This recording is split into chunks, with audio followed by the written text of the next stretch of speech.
Have you ever wondered why we yawn and why yawning is so contagious? Yawning is not just a sign of tiredness or boredom. When we yawn, our brain is trying to cool down. It helps regulate our brain temperature, keeping it at an optimal level. But what about contagious yawning? It is linked to mirror neurons in our brains. Mirror neurons are specialized cells that mimic the actions and emotions of others.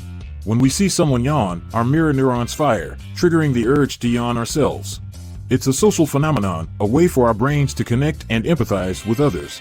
Interestingly, covering your mouth while yawning can help reduce the spread of contagious yawning.